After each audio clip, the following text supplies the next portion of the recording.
जीवन, एक ऐसा चमत्कार जो लाता है हजारों लाखों के चेहरों पर मुस्कान की बहार। लेकिन बहुतों को ये उजाला नसीब नहीं होता। भारत में हर घंटे 2000 से भी ज्यादा बच्चे जन्म लेते हैं, लेकिन दुर्भाग्य से 600 से ज्यादा बच नहीं पाते। कभी कभी इन्हें मदद देर से मिलती है या कभी कभी अपर्याप्त होती है। समय से मिलने वाली मदद या संरचनाओं की कमी का होना चिंता का बड़ा विषय है। भारत अपनी जरूरत के 85% मेडिकल उपकरण, सपोर्ट सिस्टम इंपोर्ट करता है।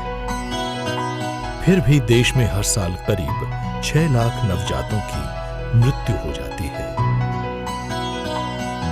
विज्ञान एवं टेक्नोलॉजी मंत्रालय का बायोटेक्नोलॉजी विभाग इन नवजातों और 5 साल से कम उम्र के बच्चों की मौत से बहुत चिंतित है और इस समस्या के समाधान के लिए इसने Stanford India bio design program की शुरुआत की है और एम्स में school of international bio design की भी स्थापना की है।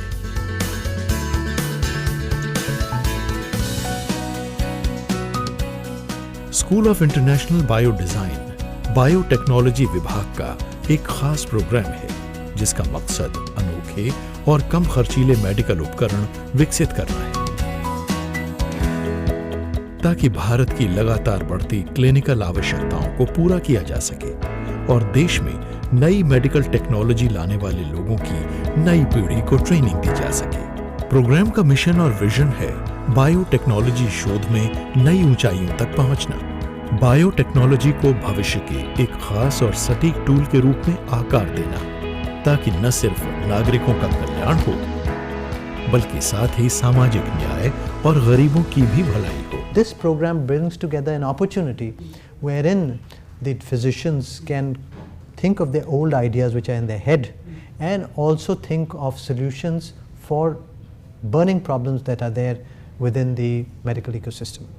Yes, for this program we were initially helped and mentored by Stanford University, USA, and later on we have got more international partnership from a couple of universities from Australia and Japan, wherein their students also spend a year here and try to develop, create joint IP for products which are not only useful in India but also useful in the Western world. पिछले 4 साल के दौरान biotechnology विभाग ने अपना दायरा बढ़ाया है। इसने कई क्षेत्रों में अनोखी शोध की है, अति आधुनिक टेक्नोलॉजी का विकास किया है जिस कारण कई क्षेत्रों में बुनियादी बदलाव दिखने लगे हैं। चाहे स्वास्थ्य की देखरेख हो, कृषि, आहार, पोषण, बायो एनर्जी और एनवायरनमेंट, इन सभी क्षेत्रों में समाज के सबसे निचले पायदान पर मौजूद लोगों को सीधे फायदे हो रहे हैं। नवजात के जन्म के समय ही डॉक्टरी जांच पड़ताल के क्षेत्र में एक बड़ा बदलाव आया है। सोहम जैसी कई तकनीकी खोजें हुई हैं। ये सुनने में अक्षम नवजातों की जांच करने वाला एक उपकरण है। नियोब्रेड पैर से चलने वाला रिससिटेशन उपकरण है। बायो रिपोजिटरी मां के बायो स्पेसिमेंस को इकट्ठा करने का माध्यम है और पूरे भारत के ग्रामीण इलाकों में समय पूर्व जन्म से जुड़े खतरों का पता लगाने के लिए low cost salivary progesterone testing भी की जा रही है। सोहम नवजात बच्चों के लिए एक अनोखा हियरिंग स्क्रीनिंग डिवाइस। ठीक से सुन न पाना जन्म से ही बच्चे में होने वाली सबसे आम गड़बड़ियों में से एक है। अक्सर इसका पता 4 साल की उम्र के बाद चलता है, जिससे इस क्षति को ठीक कर पाना मुश्किल हो जाता है और तब और कई समस्याएं पैदा हो जाती हैं, जैसे कि संवाद करने में मुश्किल, असुरक्षा की भावना, यहाँ तक कि मानसिक रोग भी। और बच्चों और उनके परिवारों पर इन सब समस्याओं का भावनात्मक और आर्थिक असर पूरी जिंदगी पड़ता रहता है। पूरी दुनिया में हर साल 8 लाख ऐसे बच्चे जन्म लेते हैं जो ठीक से सुन नहीं सकते और इनमें से करीब 1 लाख बच्चों का जन्म भारत में होता है। खुशकिस्मती से इस नुकसान को रोका जा सकता है अगर समय से बच्चे की जांच हो जाए। इससे वक्त रहते उसका इलाज भी होगा और वो स्वस्थ भी हो सकता है।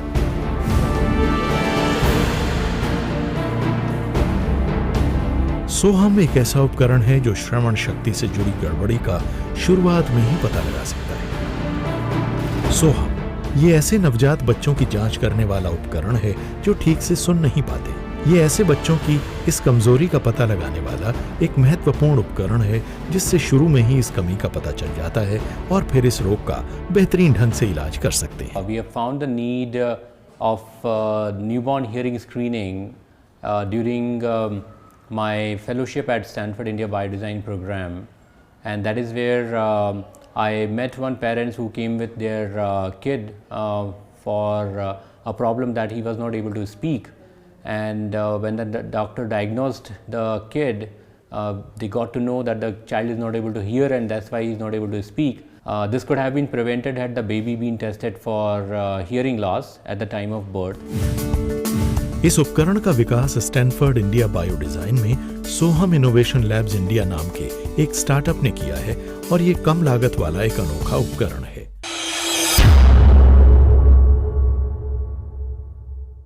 विज्ञान तथा प्रौद्योगिकी के प्रति लोगों की रुचि जगाने के उद्देश्य से साल 2019 में इंडिया साइंस चैनल की शुरुआत की गई। विज्ञान और प्रौद्योगिकी विभाग द्वारा शुरू किया गया इंटरनेट आधारित ये विज्ञान वेब चैनल विभाग के स्वायत्त संस्थान विज्ञान प्रसार द्वारा संचालित किया जा रहा है।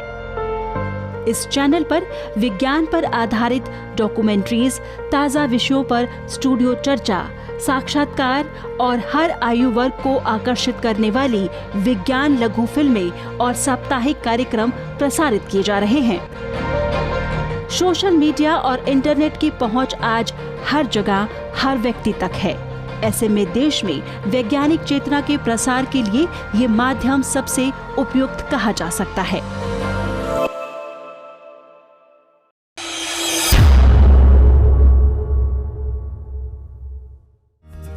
सोहम में brain stem auditory evoked response का इस्तेमाल किया जाता है और किसी नवजात की श्रवण शक्ति की जांच के लिए इसे सर्वोत्तम माना जाता है।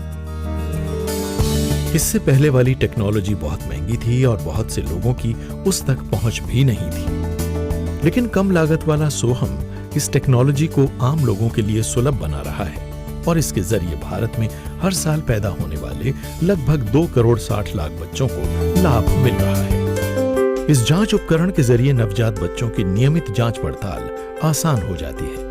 इसमें बच्चों के विकास के अहम चरण में उनकी मदद करने की संभावना है और अब ये एक आम चीज बन चुका है। ये पोर्टेबल उपकरण बहुत ही उपयोगी साबित हुआ है। ये बच्चे के सिर पर लगाए गए 3 इलेक्ट्रोड्स के जरिए ऑडिटरी ब्रेन वेव्स को नापता है और नवजात के मस्तिष्क द्वारा पैदा किए गए इलेक्ट्रिकल रेस्पॉन्सेस का पता लगाता है और डॉक्टर इन प्रतिक्रियाओं को रिकॉर्ड करते हैं। It does not require a specialist to operate the device. Any healthcare worker can use the device and you will get a preliminary result at the time of the test itself.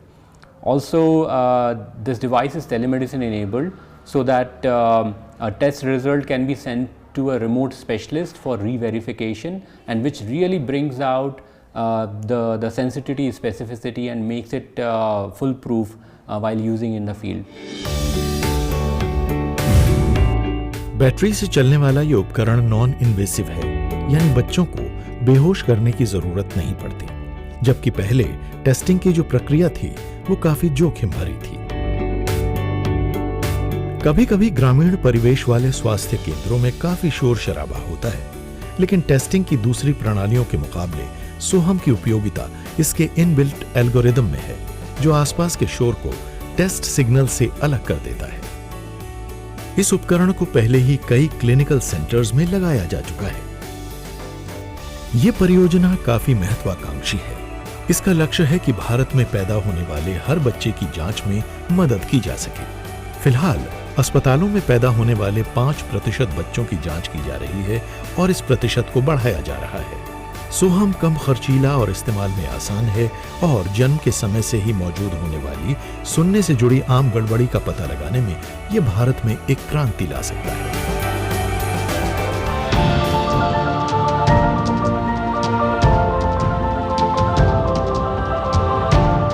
चिंता का एक और विषय भी है। जन्म लेने वाले 100 बच्चों में से 5 पैदा होते वक्त सांस नहीं ले पाते। खुशकिस्मती से अब इनमें से ज्यादातर को बेसिक रेससिटेशन नाम की एक प्रक्रिया का इस्तेमाल करके बचाया जा सकता है। पूरी दुनिया में इस अवस्था की वजह से जन्म के वक्त 8 लाख बच्चों की जान चली जाती है, क्योंकि बुनियादी रेससिटेशन करना मुश्किल होता है।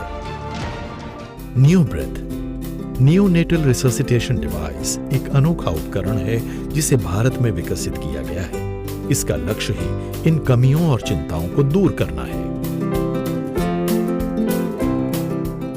विंडमिल हेल्थ द्वारा विकसित नियोब्रेथ आसानी से इस्तेमाल की जा सकने वाली एक रिससिटेशन प्रणाली है, जिसके जरिए केयर गिवर्स विकासशील देशों में नवजात बच्चों की जिंदगियां बचा सकते हैं।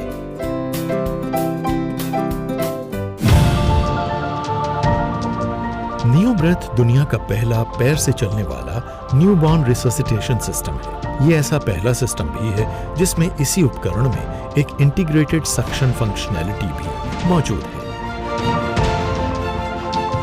अगर कोई ऐसा बच्चा पैदा होता है जो सांस नहीं ले पाता, तो ऑपरेटर्स के पास बच्चे को ऑक्सीजन देने के लिए सिर्फ 60 सेकंड होते हैं।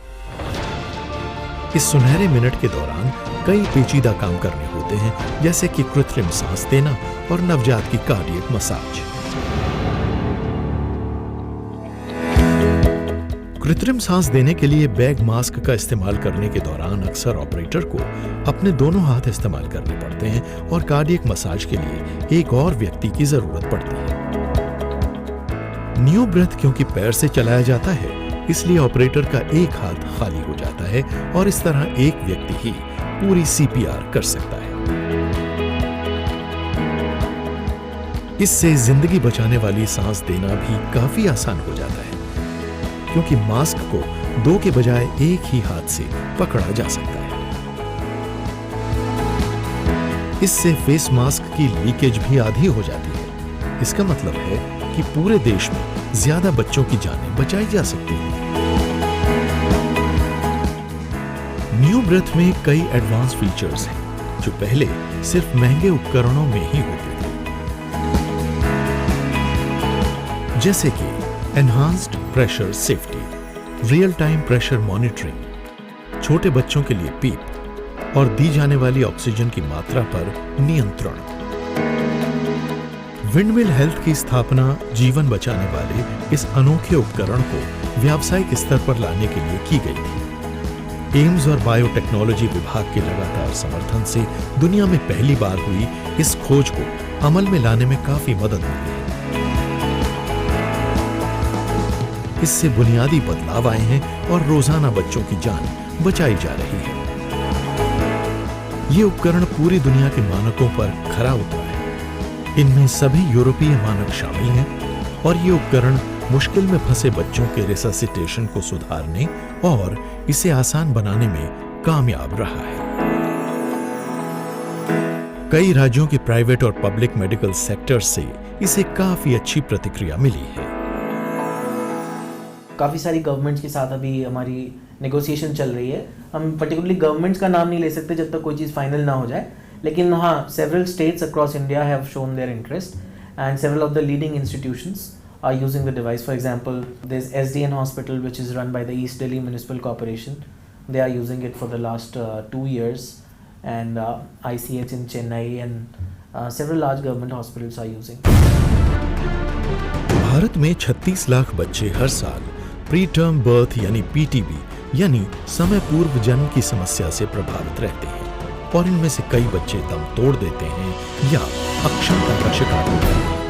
भारत में पूरी दुनिया में सबसे ज्यादा बच्चे समय पूर्व पैदा होते हैं और इस वजह से जिन कुल बच्चों की जान जाती है, उनमें से 25% भारत से संबंध रखते हैं। भारतीय ग्रामीण परिवेश में तो चुनौतियां और भी ज्यादा हैं, जहां अधिकतर महिलाओं को समय पूर्व प्रसव से जुड़े जोखिम का अंदाजा नहीं होता और वो आसानी से उपलब्ध देखरेख और मदद तक पहुंच हासिल नहीं कर पाती। इस वजह से ग्रामीण क्षेत्रों में मां और बच्चे दोनों के रोगग्रस्त होने और उनकी जान जाने की आशंका बढ़ जाती है।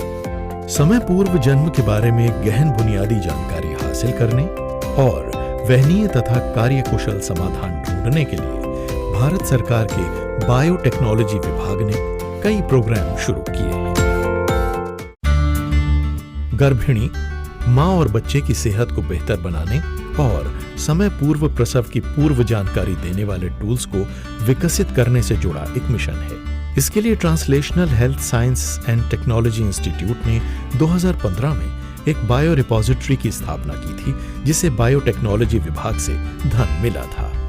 An interesting program which is multi-institutional and interdisciplinary, started by the Government of India, Department of Biotechnology, Ministry of Science and Technology, has the mandate to understand preterm birth in order to create important public health solutions.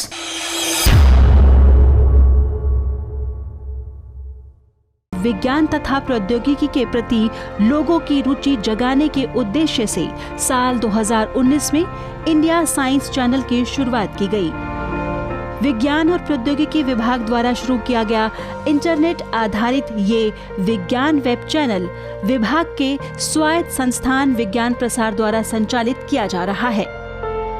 इस channel पर विज्ञान पर आधारित documentaries, ताज़ा विषयों पर studio चर्चा, साक्षात्कार और हर आयु वर्ग को आकर्षित करने वाली विज्ञान लघु फिल्में और साप्ताहिक कार्यक्रम प्रसारित किए जा रहे हैं। सोशल मीडिया और इंटरनेट की पहुंच आज हर जगह, हर व्यक्ति तक है।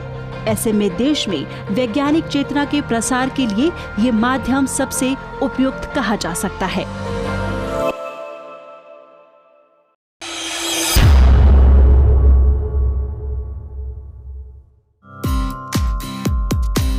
बायो रिपोजिटरी में फिलहाल गर्भवती महिलाओं के एक समूह के 6 लाख बायो स्पेसिमेन स्टोर हैं, जिन्हें customize standard operating protocols, SOPs और वैलिडेटेड लैब प्रक्रियाओं के एक सेट के इस्तेमाल के जरिए प्रोसेस किया जाता है। इस प्रोग्राम के तहत गर्भधारण के 20 हफ्तों के अंदर महिलाओं को पंजीकृत किया जाता है और प्रसव होने तक और बच्चे के जन्म के बाद भी उनकी निगरानी की जाती है, ताकि एक इंटीग्रेटिव अप्रोच का इस्तेमाल करके समय पूर्व प्रसव से जुड़े विभिन्न जोखिमों की पहचान की जा सके और प्री टर्म बर्थ के लिए एक रिस्क प्रेडिक्शन एल्गोरिदम जनरेट किया जा सके। With more than 600,000 biospecimens varying from mother's blood, saliva, urine, plasma, sera, placental samples, placental punches, the umbilical cord, the cord blood and the neonatal heel pricks. All these biospecimens and the biorepository with the imaging data and the clinical data will be used for hypothesis-driven studies in the area of maternal and child health to make the nation a better nation. गर्भकाल, प्रसव और प्रसव के बाद कई specimens इकट्ठे किए जाते हैं।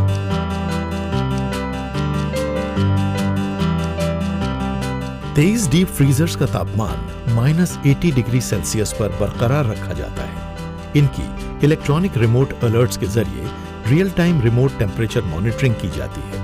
इन्हें 2766 वर्ग फीट इलाके में रखा गया है और इन्हें 24 घंटे पावर सप्लाई दी जाती है।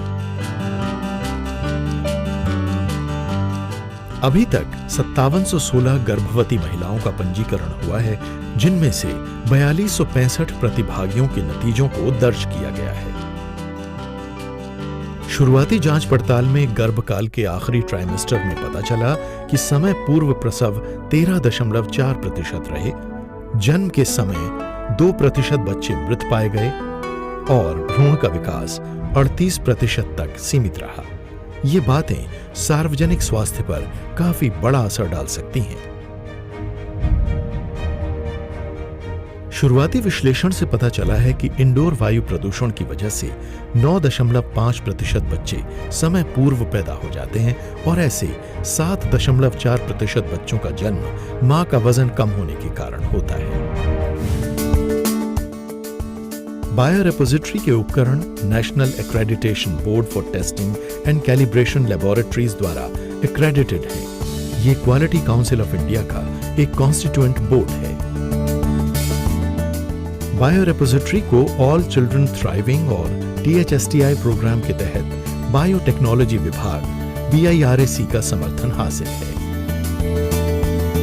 डेटा सैंपल्स और इमेजेस को इकट्ठा करने, स्टोर करने और उसे फिर हासिल करने से जुड़े स्थापित क्वालिटी कंट्रोल प्रोटोकॉल्स वाली यह स्थिर संरचना एक राष्ट्रीय संसाधन की भूमिका निभा सकती है, ताकि मां और बच्चे के स्वास्थ्य के क्षेत्र में भविष्य में परिकल्पना आधारित अध्ययनों के सिलसिले में सुविधा हो सके।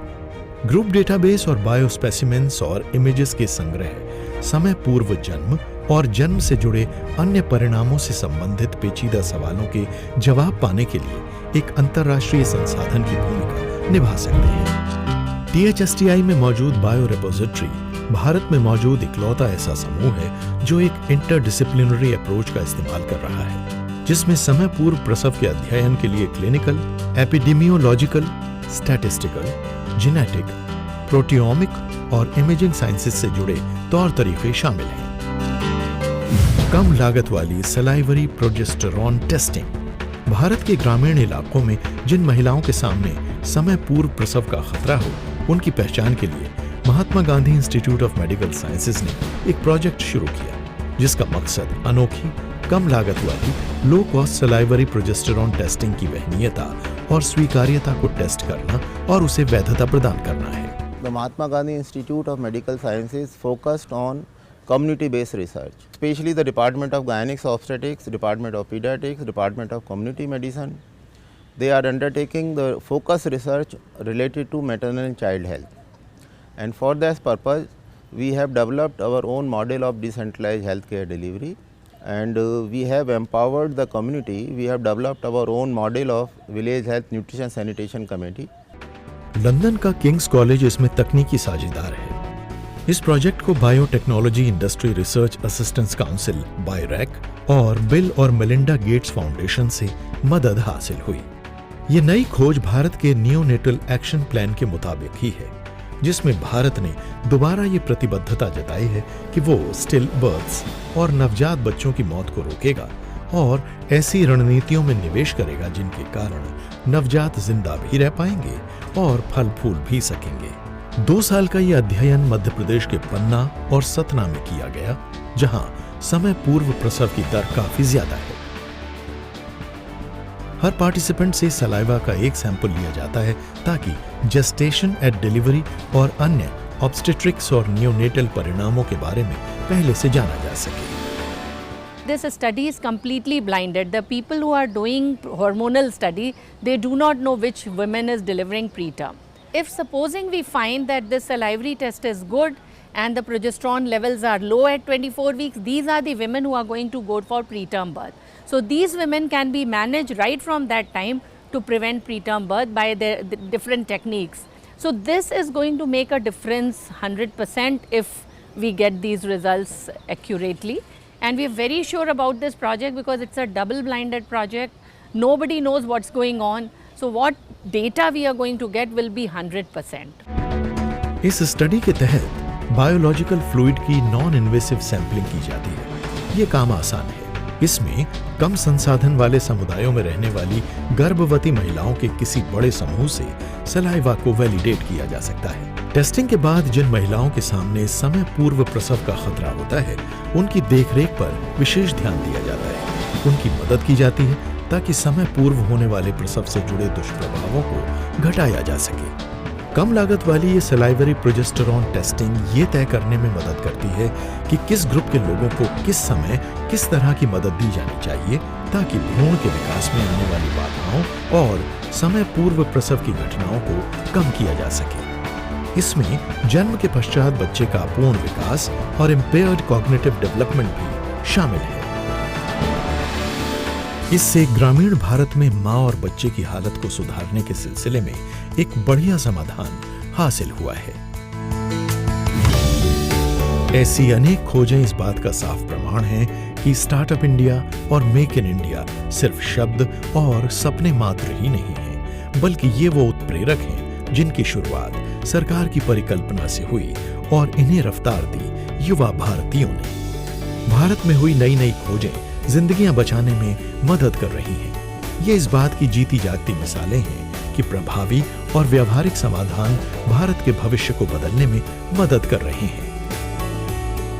एक क्रांति खामोशी से जिंदगियां बदलने लगी है और भारत को एक नया रूप दे रही है।